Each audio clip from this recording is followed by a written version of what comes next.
everyone, and welcome to the July 25th, 2025 chart delineation session. Welcome. We've got Teresa here and Luke, and my name's Jen Barrish, and I'll be your host and guide, but I'm sure with lots of Luke's help. This is one of the cool things about these sessions is when the astrologers come on and debate things and say, hey, did you notice this? Did you look at that? Hey, you forgot about that. And then we get this conversation that's really cool. And so I hope that if you're watching this after the fact, you'll come and join us again because it is really a neat way to see a chart. So we're planning on, you had a story, Luke. What did you want to say? Well, you might wanted to, just before we got on, Jen said what we might do is just pay a little bit of homage to Ozzy Osbourne, who passed this week, and have a look at his chart. And there was this debate about whether people should be looking at people's charts that have passed away, and oh, look, you can see how they passed away, etc., etc. And everyone's great in hindsight to be able to see what influences may have caused certain things. But predicting it's a completely different story because transits come around doing the same sorts of things and they have different meanings. And eventually, one thing we do know is when we're born, one day we're going to die. So, but predicting that can often be a very difficult thing. My story was I had a very well-known astrologer here in Australia who was a Vedic astrologer called Kevin Barrett. I don't know if you've ever heard of him. But Kevin passed away a number of years back. But the interesting thing, I've got a lot of stories about Kevin, but I will share one quickly with you. So I met Kevin. He was part of I was living in New South Wales and part of the Federation of Australian Astrologers. He was also involved in that federation and also involved in setting up the Australian conferences and that sort of thing at the time. But I spent a fair bit of time with Kevin. In a way, he took me under his wing to look at different things and learn some Vedic astrology because it was an area I hadn't really learnt. Now, Kevin's story is this: he was an owner of a trucking company. So here's somebody who went through what I would consider, and he sort of self-proclaimed his Uranus opposition at about 41, 42. Mm-hmm. And he had a massive change of life and discovered astrology, of all things, a very Uranian subject, and decided that he was going to sell up his business as a transport company where he had a number of trucks, and he went on his own pilgrimage to India. And off he went, and he lived in ashrams in India and started learning Vedic astrology from a bunch of people that were teaching him, who took him in. And I think he spent quite a considerable amount of time there. And I met Kevin when he was in his 70s or maybe late 60s going into 70s. And he had lots of stories about how he'd learnt over there. But while he was there, there was a whole process of things that he had to learn because Vedic astrology is very different. It's the closest thing aligned to traditional astrology we have. But it's very much rules and regulations. For those who don't know what I'm talking about, so you've got different rules and I can't even say regulations, different rules that you apply to a chart. And in actual fact, and I'm simplifying this, so it might be that in a Vedic astrology chart, you might have a particular statement. It's like a rule, and it may be. And I'll use Kevin as an example. When he was doing his, it kept coming up that this is me just making something up. It might be that if I've got Mercury ruling the third house in another particular house, and it's in aspect to a particular sign and planet, then the statement might be, "You will own many horses." Okay. Or you will own camels, or something like this. It was going way back. And he had a lot of stuff in his chart. So you might have a situation where you've got 1, 2, 3 rules that say, yes, you're going to have that. And if you have 1, 2, 3 rules that say you're going to have none of them, then it balances out and it may not happen. But when you've got a situation where you've got a lot of rules that point towards one thing particularly happening, and none to counteract to say it's not, then the Vedic astrology will say, well, this will likely to happen, or this is going to happen. And then you look at the timing based on when these aspects and transits occur, and when the dasha periods are activated, etc., etc. So there's more to it. It's quite complex. In his situation, he remembers that he would see all these things about owning horses and camels, and he would go, "I've never owned horses and camels in my life. What a load of rubbish!"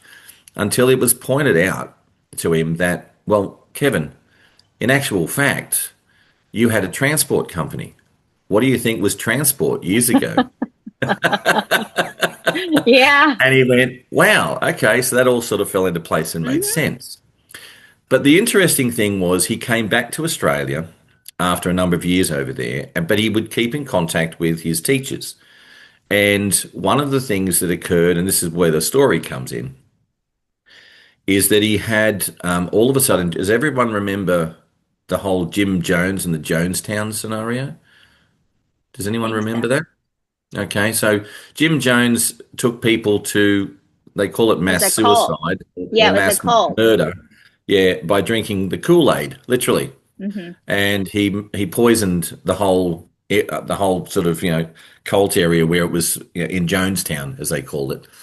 And this was a whole scenario that occurred. So at the time, back then we didn't have the internet. It was sort of news that would come through. But the interesting thing was that Kevin stumbled across Jim Jones's birth data. And hi, David, how you going? I'm good. Hi. How you That's doing? good. I'm just telling a little story, and then we're going to get I'm stuck into listening. it. So anyway, so Kevin decided that, well, why would this person do this? Like, what's happened? Why would he be, what's in his chart to show that? So he said, what I did, Luke, was all I did was get the birth data. That's all it was. So his time of birth, date of birth, and place. And he said, and I put it in a letter and I sent it to India to my teachers. And I asked them to give me 10 key points of this person's life and what's going to happen. He goes, I didn't mention a name. I didn't tell them who he was. I didn't say anything. And anyway, so he said about 2 months later, I get a letter back. And the letter comes through, and in there's the 10 points. And in those 10 points of the major things, one of the points came up, this person will commit mass murder. Really? And he Wow. goes, how the hell did they know that? Hmm. So in his mind, it was like, hang on, I can retrospectively look at this chart and see what's going on, and I can work out why Jim Jones was that. But where the hell did that come from? Like, how did they know that that's what this person will do? He said, it got me so intrigued, I rang. He goes, I rang India. Back then, like the phone lines were horrendous. This is back in the, must have been the 70s or 80s, I can't remember now.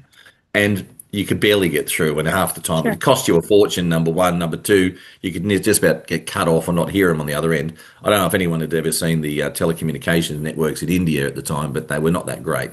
I've been there, and it looks a bit horrendous.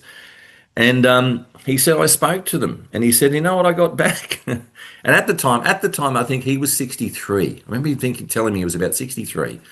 And he said, I got, Kevin, you were too young to know that. You've still got more to learn before we can reveal how that works. Oh, So wow.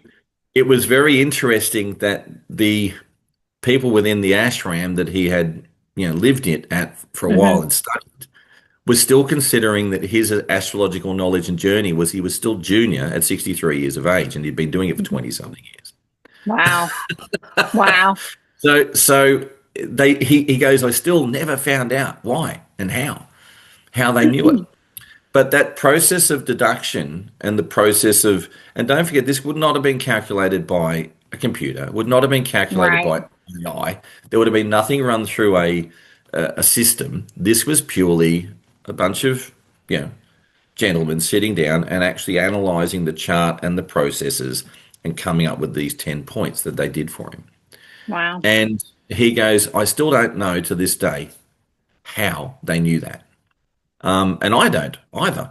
But why I brought that up as a story is this is what set me on my journey into how and why astrology works. So, and I know that Bernadette Brady has just released a book on chaos theory with astrology, which I've actually bought online. Speaking of Amazon, but it wasn't through Amazon. I bought it through eBay, I think. But I'm going to wait for that to arrive. I want to have a read of it. But I have my own theories as to how and why it works, and I think it's a little bit more scientific. And I think there is actually a physical connection between the planets and us, but it's done on a subatomic particle level. That's just my analysis coming from a lot of years of working it out, and that's why I ended up with the horse racing stuff, which I do. But I was also testing a few things last night. I went out and I had a particular day time, and I thought, okay, I've got to go and play slot machines at this point. Let's see what happens. And as soon as I played, yes, I won. So, and then it came and it went. But overall, at the moment, things are relatively lucky for me. So I kept playing a little bit back and forth last night, but I didn't win the big amount, which I was hoping to, thinking that it'll all work. So here's a scenario where I might be able to pick it. I can wait for it, but I can't necessarily determine sometimes if it's going to be a big win. When I say big, I'm talking about like a grand jackpot, where you Right, get right, $10,000 or something. right. So I'm testing and testing and testing, but winning $400 is not 10 grand, but it's still a win, and I didn't Yeah. lose. And they're the sorts of things that I'm looking at timing wise, and I'll do some stuff on that down the track. But that's me being a smaller fish in the ocean, you could say, compared to the knowledge that these guys would have imparted with someone like Kevin Barrett years ago. And that sort of level of knowledge is amazing to know it even exists. Right. Right. I was Yeah. listening to, I went to a webinar at Norwalk, not this year, the year before. And there was a fellow that practiced medieval astrology. So not even Indian, which I tend to think of Vedic or Jyotish as kind of the gold standard in a way that's above and beyond my skill set. I tried it for a bit. And I thought, I don't have the ability to focus this deeply on this. I've got too many things happening. There's a lady named Penny Farrow in Florida who teaches it, and she wanted you to be, 3 times a week, committed, like all in, and I couldn't do it. But anyway, so I tend to think of it like it is this amazing system, and I think there is more, but that is why in India they have, doctorates in it. I mean, Yes. literally they go to university to study to be able to get, and I'm sure it goes deeper than that. It becomes almost like a religion in a way, I think, to Mm. have that type of expertise. But so I went to this workshop and it was medieval, practiced back in, around the 1200 when we had kings and queens. And so he was trying to describe there was a system to figure out people wanting to figure out when they were going to die. And it wasn't that I wanted to know so much. I just wanted to understand. And it was so over my head. I mean, it was so complicated. And he even admitted through all these different calculations, he said, what this really will show you is periods in the life that could be really problematic, or, it could be you have a heart attack, or it could be you die. Like major life event points and all these calculations and things he did. And I thought, I don't know that I would trust myself to try to do some of that, because what if you get it wrong? What if you don't do the calculations the right way, and then you've got yourself thinking this thing's happening to you, and it may or may not, and there's all these conditions, and it may just be a life change. It may be that you break your toe, by hitting it against the coffee table versus falling off of a horse and breaking your neck or something. Yeah. So how would you actually know? So anyway, it was very complex. And that was a medieval, which I'd never heard of medieval astrology. And I was taking notes, and at first, and after about 20 minutes, I just stopped. I thought, there's no point in me to take notes. I don't even understand these words. I don't know what they mean. I don't know what they're for. I'll just sit and absorb it and see what I get from it, But ultimately, aside from not completely understanding all of his methods, I mean, I got to the point I could track what he was doing, but it was like, well, but this is not definitive. This is just like life events. And you can also look at, if you're getting into life cycles, major transits that everyone goes through, those are life events as well, So I guess it just depends on how much a person's interested and how much they want to know. And by the way, David, we started the session talking about looking at Ozzy Osbourne's chart. And should we be That's or how the should we not be, and I didn't want to look at it necessarily to look for cause of death. I was thinking of it like a celebration of life and thinking about, him how it bringing would on have this played out. idea of heavy metal. He was called the Prince of Darkness. Everybody knows the story about him biting off bats' heads, back and that's pre my time. I mean, I was born in 76. So he was doing that stuff, everybody knew him as this rocker and he was on drugs and doing all the bad things. And somehow he persisted. He just so Lord knows he had to have Capricorn in his chart. And I'd never looked at his chart until I pulled it for this tonight. And I'm like, well, there we go. That's something I was able to see. I don't need to know his death stuff. I did read though that he had almost died once before in his life. And he did have some health stuff going on. And think about modern medicine today. Something that we might have died from 50 years ago doesn't necessarily happen today or happen right away. Many people talk about like the eclipse energy, if somebody's really sickly, that eclipse can take them out.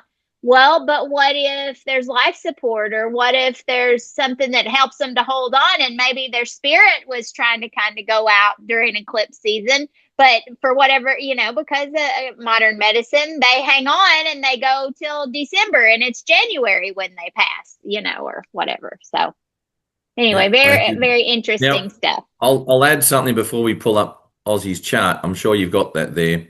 Yeah, yeah. The classic example, Kevin used to tell me, I know when I'm going to die. Oh no.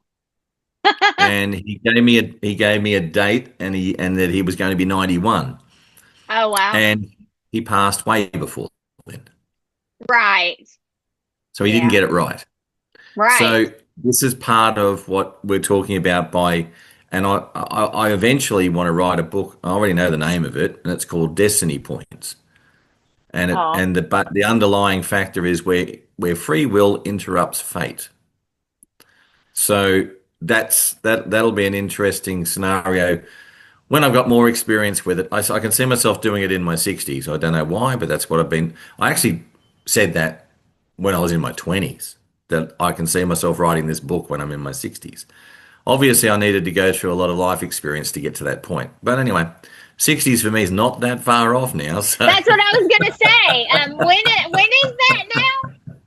I know you got a little end bit of yet, but you the end might of have to next start. year, Jen. The end of next year for me. So yeah.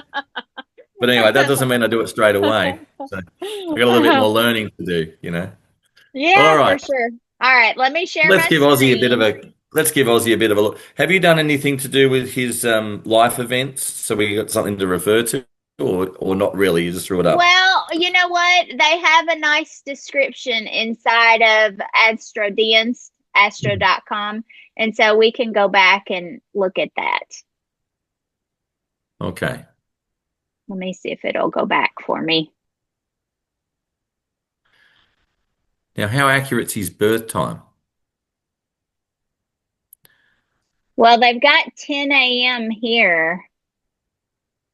So That's a we good we've got question. to basically say that that's within a possibility. It's not exact, may not be Yeah, it exact. may, right. It may not be exact. I feel pretty safe about Astro's information, though. They normally will say if they don't have, I mean, is a lot of debate about birth times and about, what, You keep flicking. there's a percentage of, there's a, um, somewhere where they'll give some percentage of is this the right chart or not, within a 90% certainty this is the right chart. But I haven't used that. I mean, there are people that like to debate everything. I'm Sag rising. I just go with the flow. I'm not really trying to debate it. But So anyway, it says English singer, songwriter, TV personality who rose to prominence during the 70s as lead vocalist of the heavy metal band Black Sabbath, during which period he adopted the nickname Prince of Darkness. An icon of hard rock music, he was known for extravagant, if crude, showmanship. Osbourne's total album sales from his years in Black Sabbath combined with his solo work are over 100 million. He was inducted into the Rock and Roll Hall of Fame as a member of Black Sabbath and into the UK Music Hall of Fame as a solo artist and a member of the band. He was honored with stars on the Hollywood Walk of Fame and Birmingham Walk of Fame. At the 2014 MTV Europe Music Awards, he received the Global Icon Award. In 2015, he received the Ivor Novello Award for Lifetime Achievement from the British Academy of Songwriters, Composers, and Authors. He was first married to Thelma Riley, who had 3 kids, one of whom was adopted. In his early years, he was imprisoned for burglary and worked in slaughterhouses before forming the heavy metal band that became Black Sabbath. His claim to the disenfranchised came from occult-inspired lyrics and biting off the head of a bat on stage. Ozzy, his second wife Sharon, and their younger kids Kelly and Jack debuted a reality TV show on their daily life in 2002 that became a cultural phenomenon. A 21st century combination of All in the Family and PBS's An American Family, both of which were popular in the 70s. The reality show, I can't remember what the name of it was. Maybe it'll say here. Portrayed the dark side of everyday life in contrast It's called The Osbournes. the Osbournes to the family shows of prior days. The Osbournes may have defied family dysfunction with rebellion and vulgarity, but the family was nonetheless an enduring unit. Amy, the oldest child, it must, however, be said, declined to appear on the show. The Osbournes debuted on 5th of March 2002. Anyway. So here was one thing interesting. In 2003, Osbourne had an accident while riding his ATV on the grounds of his England estate and suffered several broken bones, including a cervical vertebra and 8 ribs. Yeah, I remember something about this. He stopped breathing, he had no pulse, and he was revived by a security guard. The next day, he underwent emergency surgery to repair a broken collarbone that was apparently resting on a major artery, interrupting blood flow to his arm. So that was December 7th of 2003. Then on the 15th, that same month, it was announced he had made British music chart history by scoring a #1 single 33 years after his first hit. And then in 2004, burglars broke into his English country home and stole a large amount of jewelry. Ozzy pursued the 2 thieves, but they escaped. Neither Ozzy or his wife, who was also at the time, were hurt. And then he co-starred with his kids in some shows. This is interesting. He was diagnosed with Parkinson's in February of 19, which he announced early in 2020. And he lost his ability to be able to walk. And then he canceled his tour in 2020. And let's see, he also revealed he had emphysema, a smoking-induced lung condition, which isn't surprising because I think he smoked like a freight train. It says, of course, this year they were touring. He performed his final show on July 5th, having announced earlier in the year this would be his last live performance, though he intended to continue recording music. And then, of course, he died July 22nd at 76. And, you know, I read somewhere that when he was with Black Sabbath, that because of his drug usage and he couldn't get his crap together, they actually kicked him out of the band. And so I can't remember what the story was about that, but it almost sounds like he was like, oh, you think you're going to do that to me? Watch me. And he recorded like 13 albums solo and went even higher without, you know, of course, he was the one that made it. Black Sabbath fell apart. But, you know, I wonder at what point that I don't know, that he kind of sobered up and got himself together, because that seems to be a pattern with the ones that lasted. Like they figured out, okay, I can't live this lifestyle anymore. And maybe Sharon was a part of that. You know, it's like, I can't. So I was interested. When I was thinking about his chart, I wanted to see, you know, this, 'cause he was, of course, he was, you know, he was a heavy metal rocker. I wanted to see if I could figure out or look at his his kids, because he had kids by the first wife. He had six in all. He was married twice. We know he was accused of infidelity several times, so he got around. So I just wanted to see like this character that he was and what we saw of him as a person as compared to what the stories that we all hear, and thinking about his voice and, the impact just his music had on other types of music. Because, that was kind of like the birth of heavy metal. So that was my intention on looking at his chart. So let's pull it up here.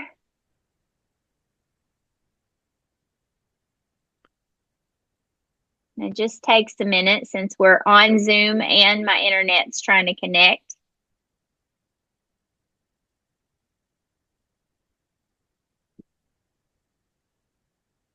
Oh, come on.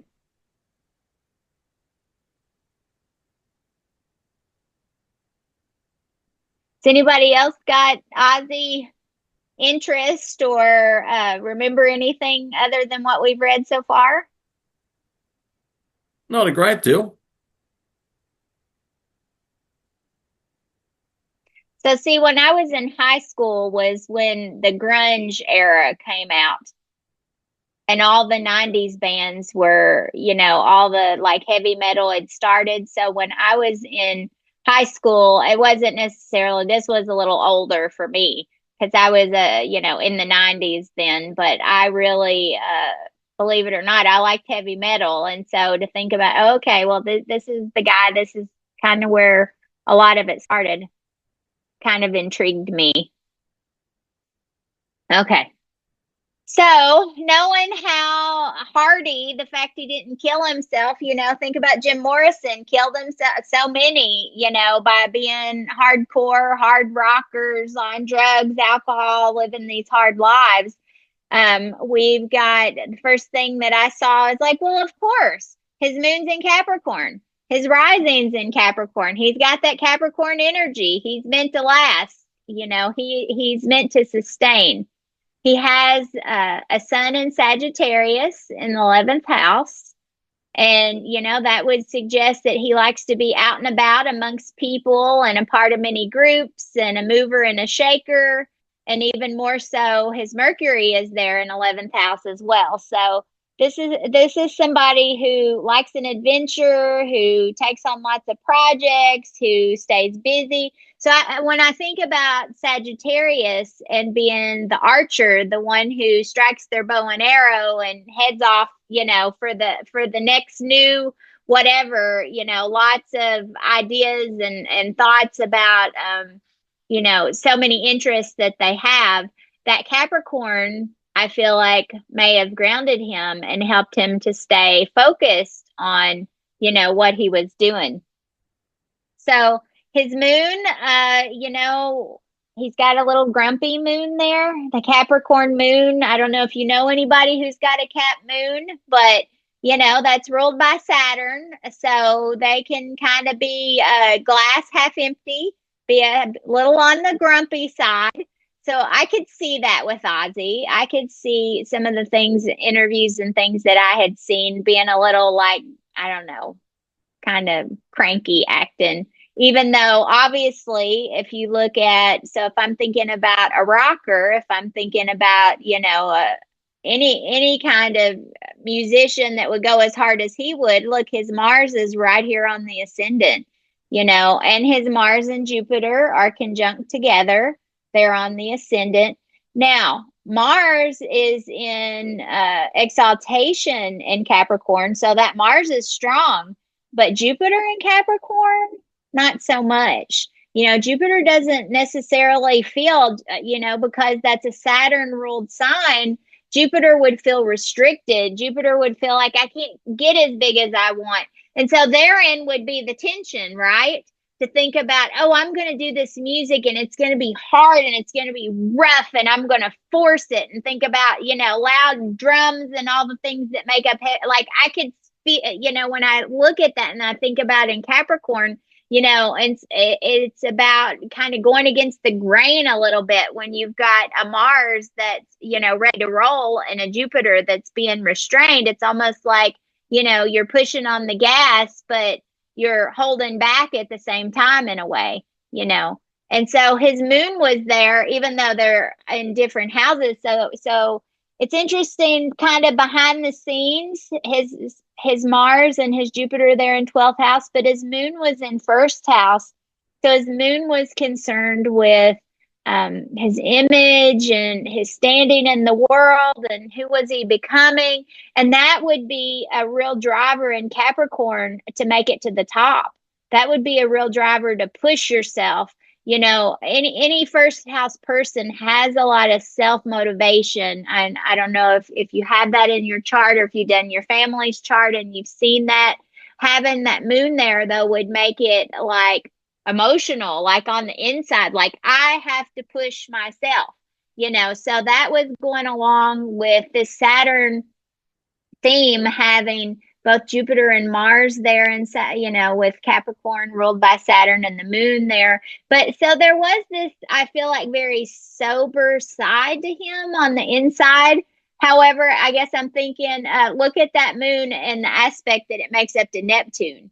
Because if I'm going to think about somebody having an addiction problem, I'm going to look first of all to Neptune and say, what's happening there? Well, the moon was square in Neptune. So emotionally, he could have been very creative, obviously was in his dark kind of way. And when I think about Prince of Darkness, look here at his midheaven. It was in Scorpio, And I'm like, oh, that's so appropriate. There he is. And his Venus is there. He got a thrill out of that, being able to show that, darkness, being that character that he was trying to be. And then you see his Venus there. Look at how it connects to the moon. It's in sextile, to this group here. So he really enjoyed that, and it became a part of, his identity. And sometimes I do wonder, though, if I'm thinking about a grumpy Capricorn moon, do I want to be that? He felt driven. He felt pushed in a way. I mean, we do see that Saturn gives him the discipline. So there's that connection as well between, the Saturnian influence. So, but back to the drug addiction, if I'm looking at Neptune and seeing what aspects it makes, look what's happening with Pluto.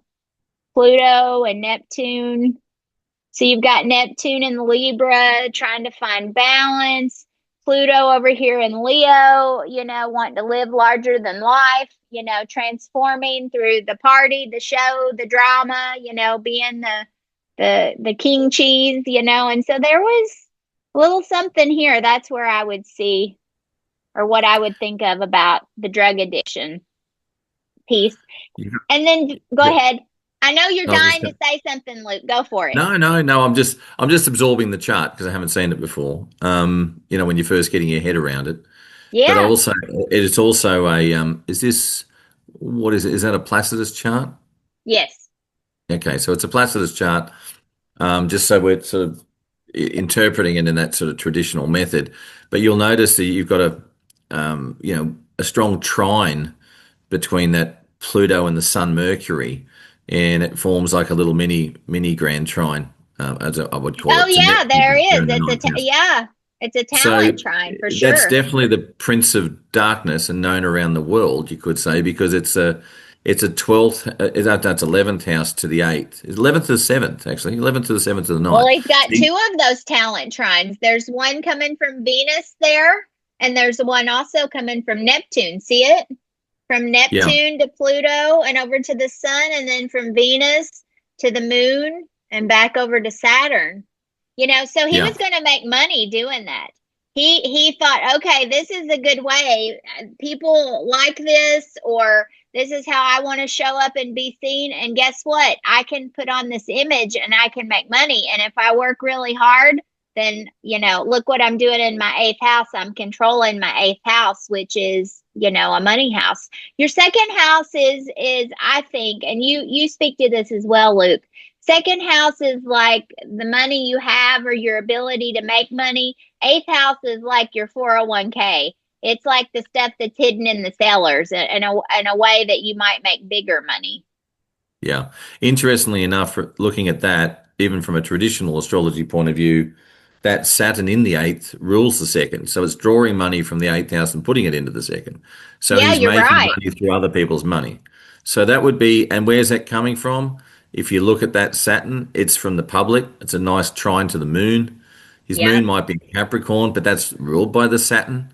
So looking at the dispositors, you've got Moon in Capricorn, Saturn in Virgo, Mercury in Sag. So that's Jupiter in Capricorn. So it's doing a loop back to the Saturn. Saturn. Yep. Yep. So, that Saturn to me is very, very strong. And Saturn in the eighth house. Where else could you get Prince of Darkness from? Well, that would suggest being in Virgo that there was Yeah. a perfectionist in him, and probably also he was his own worst critic. Like, I've got to do more, I've got to work harder, I've got to pull this off. A Virgo personality is somebody that struggles to be satisfied with just where they are because they're always trying to think, how can I do this better? How can I refine this? How can I get this? And having, Capricorn and Virgo hard at work, Yeah. that in his chart, that's definitely a workaholic, I think. I agree with you. I'd also make another little comment, and that is he has Mars and Jupiter conjunct opposing Uranus. Yes. And but they also form that sort of like an easy opposition, I would call it, where you've got a sextile to Venus from the Mars but it might be very wide by the look of that. I'm not too sure, but it looks like it's fairly wide, but it's still sort of there. And you've got a trine from Uranus across to that Venus. Now, I don't know about other people's experiences, but I find people with a Mars Uranus opposition at some stage in their life often experience some form of or more prone to accidents. They're more accident prone. That's what I tend to find. And I've had personal experience with people I know like that. And so, therefore, the fact that he had a car accident that he survived, to me, that would be the Jupiter Venus working together. So, giving him sort of, I'd like to see what was happening in his chart, what was being triggered at the time that he had that car accident. I'm not too Right. sure. That's a good point. Let me just, when did the date for that? I'll have a look in the meantime, Jen, while you guys keep chatting. I'm just going to have a look just from the point of view. Bear with me. Okay. I'll come back.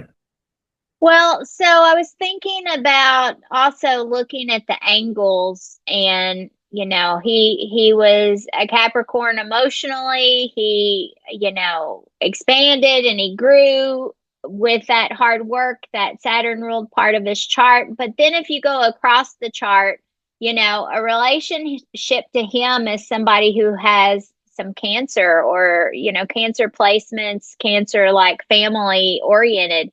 So I'd like to see Sharon's chart because I wonder if she fit that bill maybe more so than the first wife. Like that, somebody who is about home and family and the nest, and he probably in some ways needed that, given he's a Sag Sun and Mercury there, always ready to take off, and especially being on tour all the time and on the road and go go go. This would have been the type of person. And then if you look at the bottom of this chart here, his fourth house is ruled by Taurus, and that's somebody that likes routine.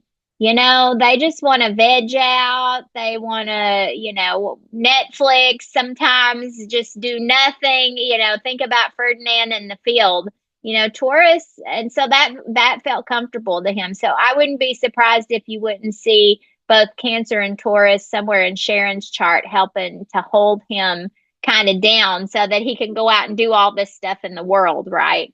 Because I think at home he was a much different person. And I think that's what they tried to show with that TV show that they did, that, yeah, they're dysfunctional. And, she forgave all of his nonsense too. I remember at one point, I seeing something on the news, and he had cheated on her for the gazillionth time or whatever, and she was going to divorce him. And I remember thinking, is she really going to do it? And then sure enough, somehow or another, they worked it out, and onward they went, And I wondered, now that I think about it, I'm like, I do want to see her chart and see what's happening. So it's just interesting to me to think about that, though. Out in the world, he was this scorpion, dark character. In his inner self, he was a hard worker. He was driven and motivated and workaholic. At home, he wanted to, kick back and eat snacks. And he really wanted in his to have the family and to have the family life. That was an important thing to him. So looking at this helps me to personalize him a little bit more than just all the stories and things that we heard. And if you're just at a glance, like so many times, and I don't know, Teresa or David, if you read charts or not, but always look at the big three first: the sun, the moon, and the rising. Think about how they're talking to each other. His sun was fire, his moon is earth, his rising's earth. So this is somebody who can make some stuff happen. That earth, they're very practical, they're methodical, they're I'd like to use the word conservative, but I have a hard time saying that with Ozzy. But in some ways, like, knowing that, okay, well, if I'm going to get the results I need, then I've got to do certain things. And that could be more of in that way, a conservative mindset, that I can't just go wild. He was able to control whatever pieces of his nonsense that were out of control. Somehow he was able to pull it back in and keep it together, because if not, he would have went like so many others that lost to different addictions. So looking at sun, moon, and rising, and then of course looking to see any planets that are together. He had a strong mind with his sun and Mercury there, but Mercury and Sag is kind of scattered. Mercury is strongest in Gemini, and Sag is across the chart, so that would be in detriment. So he had a lot of big ideas, but obviously they served him well. And he had that. If you look at that grouping and just first glance, I see this big red line from his sun and his Mercury across to Saturn, which may have been problematic for him. But a square, even though, so I think of a square, I call it like hitting your knee on a coffee table. It wakes you up. It makes you think and say, oh, wait. I think that might have served a good purpose for him to say, okay, I got to get it together, and actually help that Mercury to wake up a bit and really to be able to do what he needed to do. And then other conjunctions would be, we talked about the Jupiter and the Mars already, that feeling of push pull, and obviously his Mars is strong here in this chart. It's exalted in Capricorn. And it would have won that battle in a way. Very interesting, because I would hope that Jupiter being on the ascendant would be the stronger, but Jupiter is not as strong in Capricorn. So, but those two across the wheel having that opposition, so think about an opposition. It's like a full moon. They're opposite in the sky. There's a tension. So he felt a lot of tension there of standing out from the crowd, doing things differently, beating to his own drum. And so probably that workaholic mentality is what kept him, that feeling, or he kept doing that because of that feeling like, I need to stand out. Now, his Uranus was in Gemini. And so usually that's indicative of two or multiple roles. I don't know what multiple roles he would have filled. I mean, we know he had two wives. I don't know if because he kind of had two bands, but you'll usually see pairs in the person's life in some way, or groups of things or many things versus just one. And having Uranus there, maybe it's the switch because he started out with this dark persona, and then as time moved on, then he was trying to do the family guy thing, and then he's trying to promote his kids, and I don't know. I feel like maybe he dropped out of the limelight, like in the 80s, like in the early 90s. I don't think people heard. So I don't know what he was doing then. Maybe that was part of the shifts of having that Uranus and Gemini. But that definitely gave some tension to him. Maybe he wanted to do so, thinking about that his uh third and fourth house cusp there being in Taurus, and a seventh house being here in Cancer. Maybe he struggled with that, being the star versus wanting to be the family person, or wanting to not work as hard, but always being feeling like he wasn't good enough, because that Saturn would indicate that he would feel, like he's trying to perfect something or trying to make something better. And then we talked about the talent trines here. And so this one with Neptune going to Pluto. So if you use Neptune in an artistic fashion and you're thinking about Neptune as being the creative, a singer, a dancer, a writer, whatever kind of creative art. And then you go to Pluto, he was able to have a lot of power through that creativity, which comes through to his Sun and his Mercury. So that's one talent And trine. again, and again, that Neptune is ruling of the second house, was part ruler of the second house Yeah. Yeah. in this chart. Well, then the other way to think about that, Neptune on the low side there with Pluto, triangles in a way.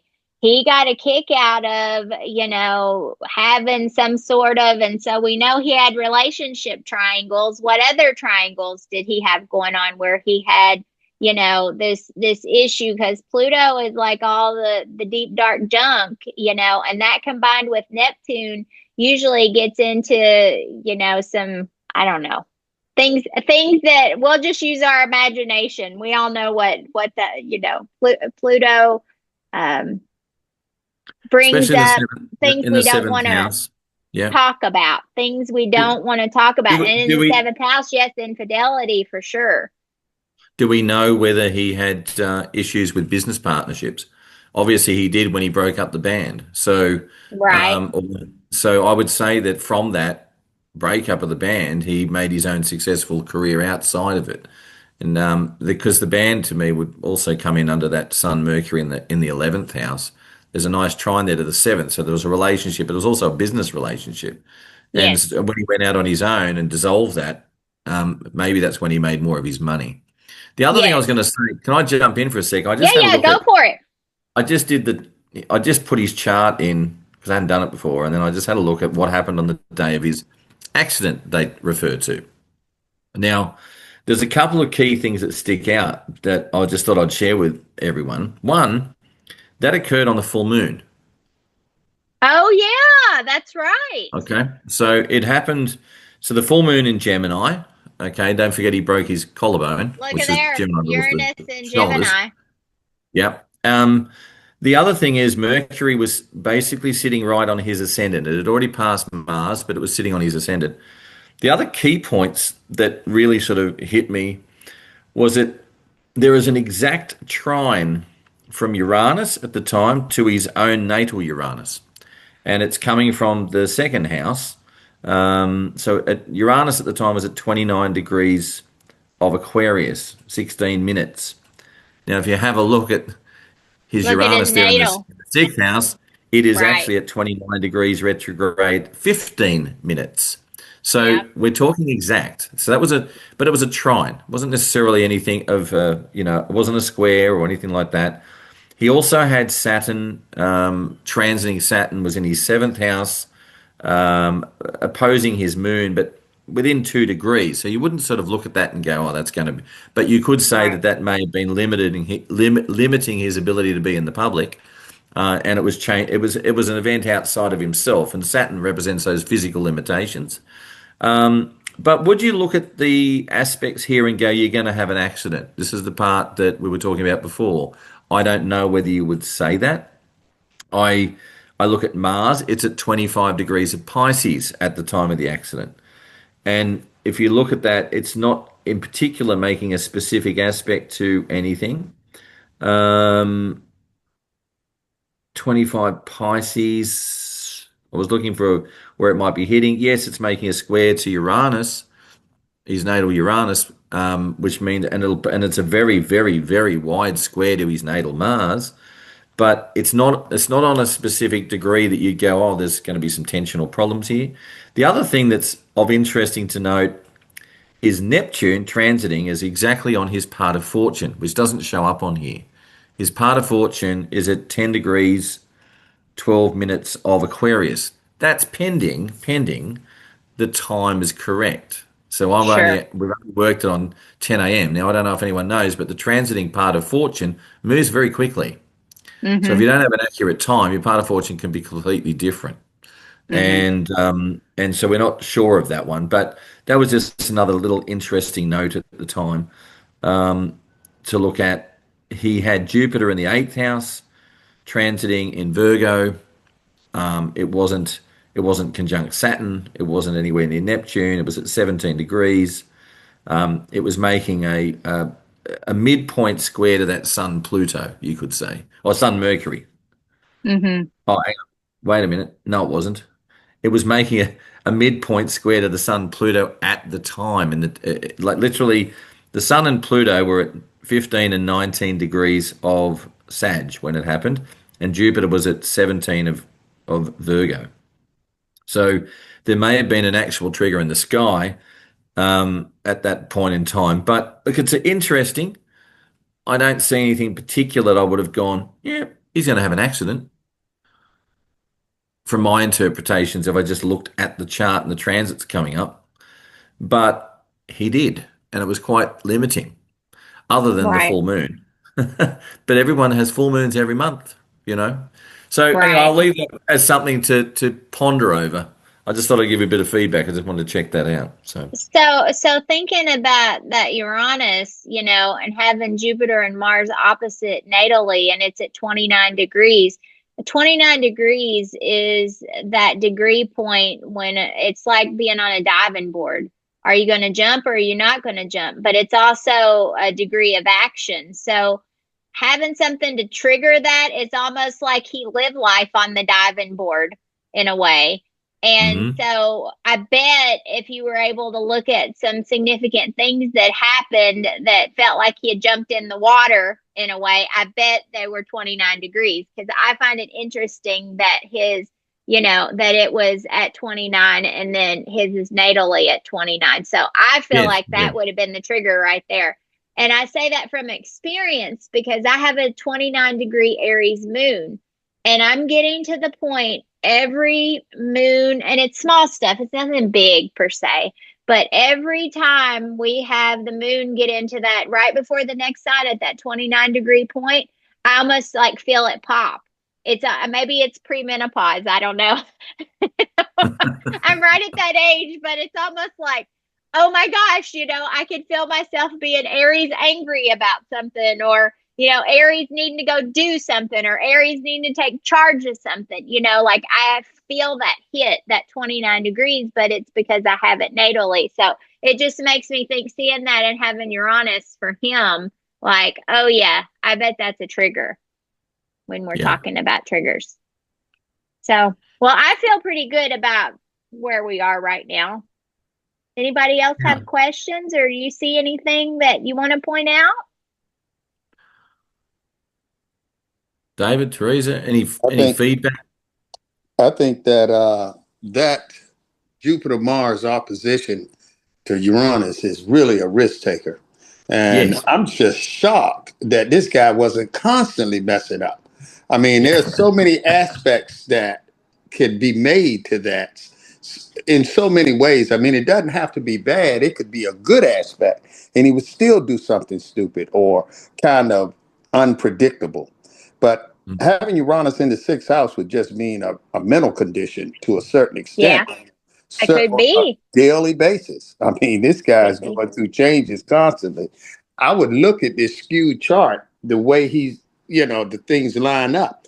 I'd put that Sun Mercury almost in the 12th house. Now, I Yes, I know that agree. Yeah. when you relocate it, that's going to move that to America. That's going to move that Sun Mercury kind of up in the 10th house or in the 10th house Okay. position. And when I look at Neptune, even though I know it's the ninth house, it's in the top of the chart. So to me, it Mm-hmm. represents a very mysterious connection in his career. And he wants to be mysterious in his relationships because it's in Libra, which is the ruler.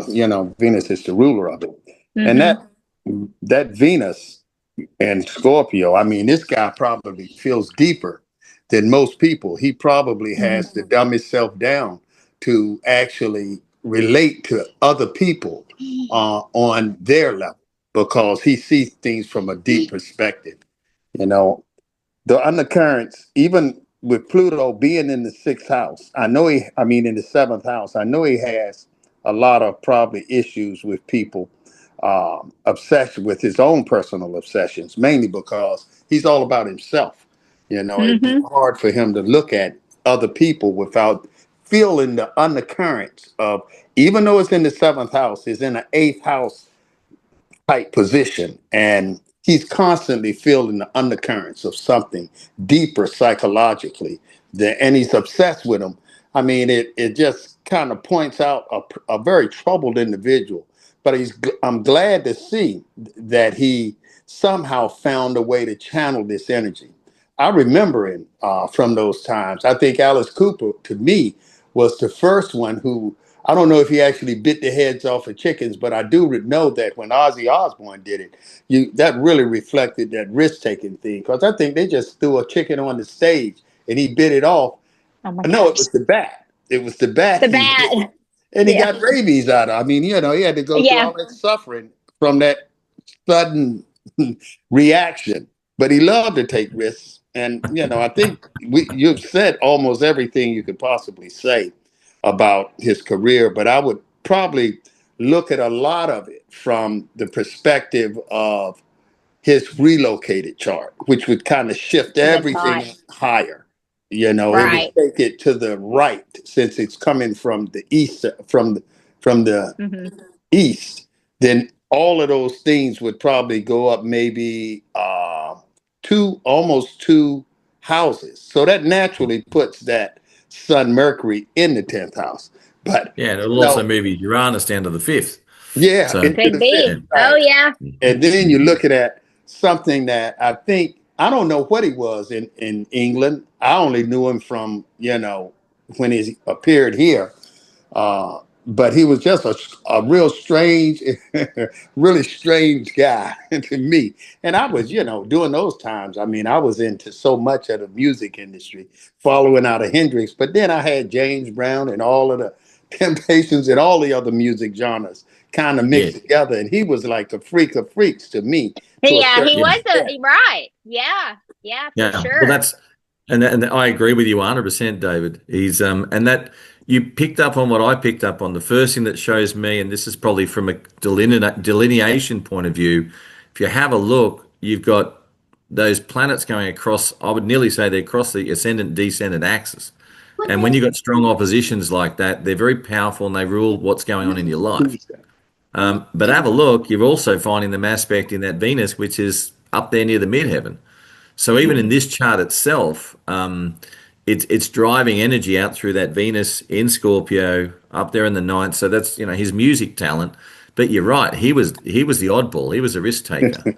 Yeah, he This really is the was. same guy that could have been, instead of music, he could have been the motocross rider or the stuntman You're or right. the Like Evil Knievel is what I yeah, was he could have thinking yeah, about. he Remember could do Evil any of those Knievel? sorts of things. Yeah. So The if only you Uh-huh. thing need to look at a chart of someone like that took risks that yeah, way to see it, what if you see that, Uranus across from Mars or across from Jupiter, and he had both of them.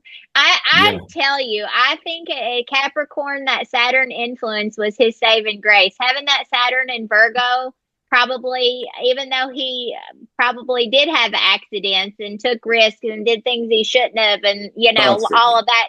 I bet you that Saturn in Virgo saved him a number of times, Yeah, it making him did. second think and redo and, figure out how to fix his crap, and probably Sharon has some aspect of that if you looked at it, Was she a because Leo? I can't remember. I don't know. I don't know. Okay. Sharon? So there's your homework. Yeah. There's your homework. Go see what Sharon's Yeah, information I'll is. check it out. I mean, I just taught you guys on the whim, you know. I always forget and then come in late. And I happen Uh-huh. to be on on vacation with my No, family. Sharon was a Libran, She was a Libra. Oh, okay. Well, 9th of October. oh, So okay. Hmm.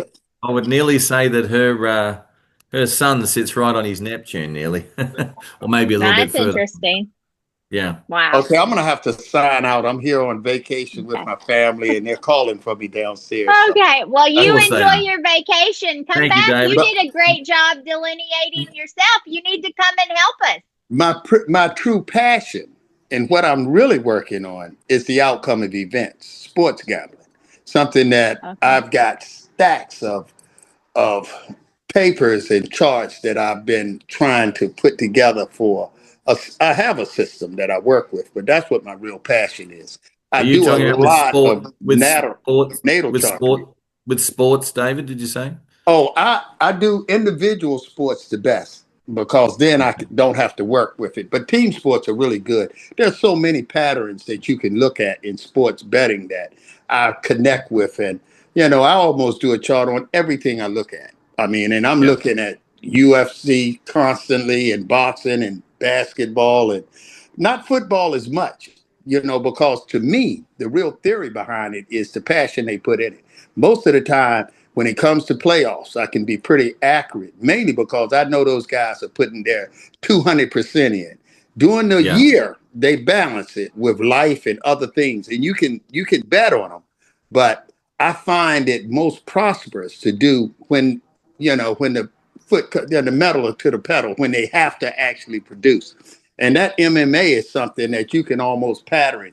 Once they get to big time, I don't. Very few of them will get past 12 before they actually lose 12 in a row. Most of them will, and that's where you make your money. Really, I just play it down, you know, and I'm cheap on top of that. But still, I don't. I don't. I'm a Virgo, so I don't take a lot of chances. I overanalyze. But I'm gonna get with you guys even deeper, Well, But David, I think we should have a discussion one time, either on here or even you and I have a discussion because I do a lot of stuff. I was just talking before you got on here about I've got a system I've been doing for a long time with. It started off with me learning, wanting to know how and whether the planets had a physical effect on the outcome of events, and I do believe they do. So I started with horse racing, and I did that one, and now been studying more about moments of time during the day and doing it for slot machines. So last night I went up and did the slot machine, and sure enough, I won, but I didn't win the big one like I was hoping because of a few other things. So I'm gonna be putting together a bit of a I've been asked actually to put together a bit of a course on it, how to do it, what to look for. So I'm going to do that in the coming weeks, well, I'm and gonna probably get with you on that. I've yeah. just happened to be in vacation, and they're calling for me downstairs. All Well, right. you better Well, you run, come you and come we'll back chat and soon. see I'll us. be back. I'll Yeah. definitely be back with you on the next one for sure. All So All right, right. David, we'll That you talk take to sounds you. care. great. All right. Have fun. Okay. Thank Enjoy. you. Okay. Bye bye. Bye. Now, Jen, on another note, just quickly, you were talking about whether somebody you want to have a look at a stunt man or a daredevil. One of my close friends is exactly that. His name's Lawrence Ryan, and you can look him up as Lawrence Legend. If you go and do a search online, you'll see him there. He's got a Okay. number of world records. Lawrence is a daredevil, and I'll just give you one lot of aspects out of his chart. So he is an Aries, which you wouldn't half pick, would you? With his sun opposing Uranus Yeah. in a T square to Mars in Capricorn, Okay. Yeah. and his Saturn is in the first house in Taurus, and he's a Taurus rising, while his Venus, which is the ruler of that rising, is in Aquarius up on the midheaven and So conjunct the he's North doing Node. doing So something very different, very unique. yes, yeah. Yeah. So, but he also, just so you know, has a Jupiter Neptune conjunction in the seventh house, and he grew up in Australia's most haunted house, Oh. and Maybe has a been little and psychic spent a long ability. Yeah, well, yeah, it probably has that too. And he's got a Moon Mercury conjunction in the 12th house in Aries. Um, so he's very, so he used to be the guide for, he took over from when his father passed away. They bought Monte Cristo Homestead and in Australia. And then his father, as a little kid, he was the youngest and he grew up there. But that's sort of been since moved on. Long story, but his mum passed away about a year or two ago, or a year and a half ago or something. And nearly 2 years ago, I think now Olive went, and because I went to her funeral, and they he's now building the Australian, or actually probably one of a kind. It's a stuntman and daredevil museum, Okay. and right next door to where Monty is in Junee in Australia here. So it's becoming, and he's got a very, as I said, used to be a stuntman, daredevil. He's got a lot of Evil Knievel stuff there, and Dale Buggins, and you name it. He's got this wonderful museum, which he'll be opening up soonish. Well, I tell you, I've compared some of the charts when we talk about sports. So, my husband likes the NFL, the football, and Teresa left. We didn't get to say bye. Um, so anyway, I've compared some of the players, like if you've heard, and this is basketball, LeBron James, Yep. and there's a football player, I can't think of his name, but anyway, just he is just like a beast. Like he is like a gladiator. If you think back to who the gladiators were, this guy looks like he was a gladiator. And they have strong Capricorn charts. I mean, you see Yeah. that cap in the real physical people. So I found that little neat connection too. I mean, here's a Capricorn, but not in a physical way, in a hard working way. But you'll see a lot of that work ethic in the athletes as well. And then one third thing I was looking at along with Ozzy this week, we had a local or a personality here in the States. I don't know if you know who Hulk Hogan is, the Yes, we do wrestler know who who have Hulk wrestling. Hulk passed away as well. Yes.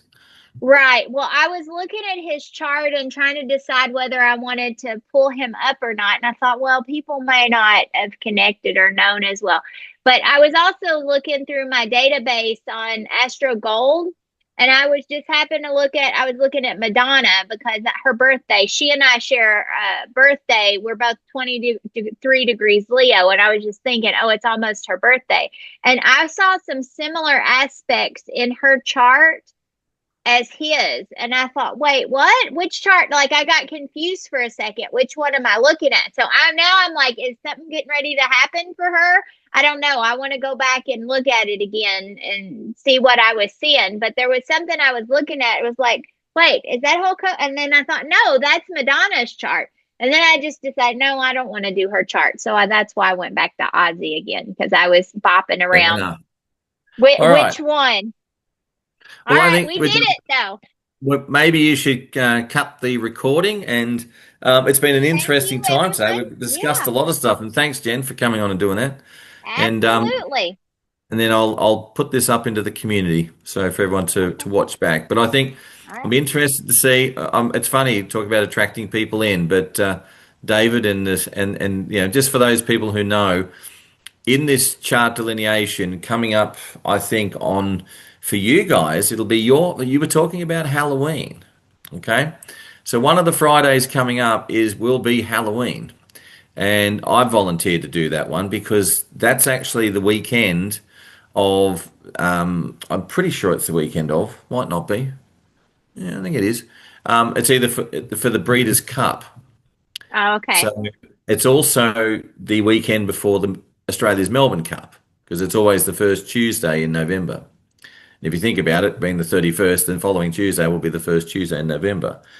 So if that all being the case, I wanted to do some, the chart delineation is let's see if we can pick the winners of them. So Yeah. I'll see what I can do in the meantime, but I'm also I'm intending to anyway, run a course and I'll advertise it at some stage soon to learn what I know. But there's a lot more to learn, but it'll give people a start. So we'll that'll be something that you can come along and do.